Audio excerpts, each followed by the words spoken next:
সাকিবিয়ান বন্ধুগণ, আজকে আপনাদেরকে খুব সুন্দর কিছু ইনফরমেশন দিব। শাকিব খানের সাথে যারা পাঙ্গা নিছে তারা ফকির হয়ে গেছে, রাস্তায় বসে গেছে।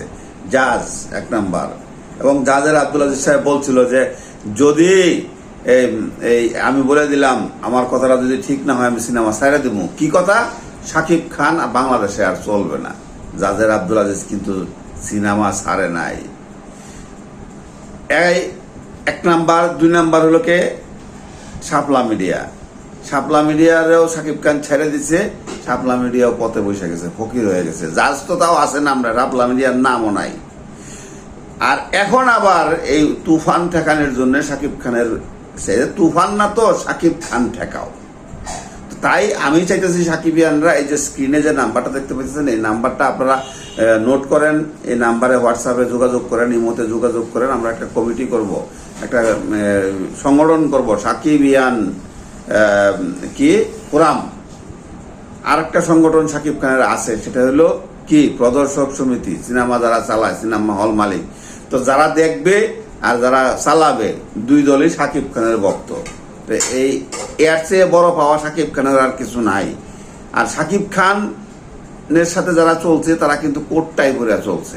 সাকিব খান যখন তাদেরকে বাদ দিয়ে দিচ্ছে, সাকিব খানের বদনাম যখন করা শুরু করছে, তখন কিন্তু তারা ওই ঘুমায় থাকে গেঞ্জি পরে, ওই গেঞ্জি পরে কিন্তু আয়া পরে আপনারা দেখতেছেন। তো সাকিব খানের সাথে পাঙ্গা নিলে ধ্বংস হয়ে যায় মানুষ। এই যে দেখেন শরীফুল রাজকে নিয়ে সিনেমা বানাইবো সাকিব খানকে বাদ দিয়া, যে কোনো কারণেই হোক সাকিব খানই বাদ দিয়ে থাকুক, গল্প পছন্দ হয় নাই বা শিডিউল দেয় নাই। আর শিডিউল দিবে কোথেকে? 2030 সাল পর্যন্ত সাকিব খানের শিডিউল নাই। বড় বড় প্রোডাকশন হাউসগুলি সাকিব খানকে নিয়ে এখন ব্যস্ত। যাই হোক, যারা চ্যানেল থেকে দেখছেন চ্যানেলটাকে সাবস্ক্রাইব করবেন আর ভিডিওগুলি শেয়ার করবেন সাকিবিয়ান গ্রুপে। যারা পেজ থেকে দেখছেন পেজটাকে একটা লাইক দিয়ে ভিডিওগুলি শেয়ার করবেন সাকিবিয়ান গ্রুপে। তো এখন যারা আছে এই যে তুফান ঠেকানোর জন্য মিটিং মিছিল করতেছে, আপনাদেরকে বলবো যে তুফান ঠেকানোর জন্যই মিটিং মিছিল না করে আর একটা তুফান বানানোর জন্য মিটিং মিছিল করেন। আপনারা না চান চলচ্চিত্র সমৃদ্ধ করতে, চলচ্চিত্রকে এগিয়ে নিয়ে যেতে? তো এইটা কি চলচ্চিত্র এগিয়ে নেওয়ার মানে নিশানা? হ্যাঁ, সবাই তো তুফান ঠেকানোর জন্য লাগছেন, ঠেকাইতে তো পারেন নাই। আবার তুফান, আবার সাকিব খানের আর একটা ছবি নিয়ে আসছে, এটা লাভ 2014। তো সেইটা শেষ হইতে হইতে 2016 চলে গেছে। এখন রঙের মেলা নামে রিলিজ হবে শনিবারে, এটার সেন্সরে জমা হবে। যদি সেন্সরটা হয়ে যায় তাহলে এবারে খেলা একটা জমে যাবে। কারণ সব সাকিবিয়ানরা তো একসাথে টিকিট পাবে না। তো টিকিট না পাইলে তখন কোনটা দেখবে? তখন এই রঙের মেলা দেখবে। খেলা আরো জমে গেল। আর সোশ্যাল মিডিয়ায় তো দেখছেনই তুফানি বয়কট চলছে, ওই আনফলো, আনসাবস্ক্রাইব। তো সাকিব খানকে যারা ঘৃণা করবে, সাকিব খানকে যারা দেখতে পারবে না, সাকিব খানকে নিয়ে যারা আঙ্গুলি করবে, কন্ট্রোভার্সি তৈরি করবে, তাদেরকে সাকিবিয়ানরাও দেখতে পারে না। সাকিবিয়ানরাও তাদেরকে হেড করে চলতেছে। সোশ্যাল মিডিয়ায় তোলপাড় চলতেছে, চলতে থাকুক। যারা নিজেদেরকে বেশি জ্ঞানী মনে করে, নিজেদের বেশি ওই এটাকে কি বলে ইগো প্রবলেম যারা দেখায়, তারা দেখতে থাক। সাকিব খান এখন মানে 3 কোটিতে খেলতেছে। সাকিব খান 2030 সাল পর্যন্ত সাকিব খানের নাই, শিডিউল নাই। বঙ্গবিডির সাথে চলছে ওই কন্ট্রাক্ট, ওই যে আগামী রোজার ঈদে মালেক আফসারি ভাইয়ের দেখা যাবে। আগামী রোজার ঈদে সাহেব ভার্সেস কি জ্যান বঙ্গবিডির।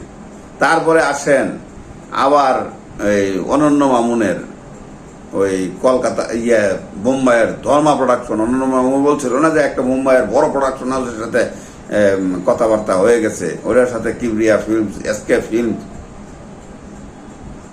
অ্যাকশন কাট এন্টারটেনমেন্ট আর ধর্মা, বিশাল বড় প্যান ইন্ডিয়া মুভি। তারপরে আবার মেহেদী হাসান হৃদয়, এইটাও বঙ্গ, ঈদ ছাড়া রিলিজ হবে। এই যে কলকাতার আরেকটা প্রোডাকশন হাউস, কি নামটা ভুলে গেলাম গা, এটার কি জানি নামটা, যাই হোক নামটা এখন মনে নাই। আচ্ছা, ওই প্রোডাকশন হাউসের সাথে ইয়ার মেহেদী হাসান হৃদয়ের কাজ হবে। তো শাকিব খান তো বইসা নাই, বরংস শাকিব খানকে যারা হেড করছে, শাকিব খানকে নিয়ে যারা আঙ্গুলি করছে, নিন্দা করছে, হেরা ধ্বংস হয়ে গেছে। কারণ সাকিবিয়ানরা যে তাদের কাছ থেকে সরে আসছে। আগামী ঈদে হবে খেলা, তারপরে আবার ওই তুফান 2 ভুলে গেছিলাম, কুরবানি ঈদে রায়হান রাফি। তো সাকিবিয়ান বন্ধুগণ, সিনেমা প্রেমী বন্ধুগণ, যারা চ্যানেলটাকে দেখছেন চ্যানেলটাকে সাবস্ক্রাইব করে ভিডিওগুলি উড়াধুরা শেয়ার দেন, আর যাতে আমি একটা সাকিবিয়ান ফোরাম করতে পারি। ঢাকায় এটার একটা অফিস থাকবে, কেন্দ্রীয় কমিটি থাকবে, প্রতিটা ডিস্ট্রিক্টে একটা করে অফিস থাকবে, কমিটি থাকবে। তারপরে বাংলাদেশের বাইরেও কমিটি থাকবে যেখানে সাকিবিয়ানরা আছে। আর চ্যানেলটাকে সাবস্ক্রাইব করে ওই পেজটাকে ফলো দিয়ে ভিডিওগুলি সমানে উড়াধুরা শেয়ার করেন, তুফানি শেয়ার লাগায় দেন। দেখা হবে আবার অন্য কোনো ভিডিওতে। আসসালামু আলাইকুম।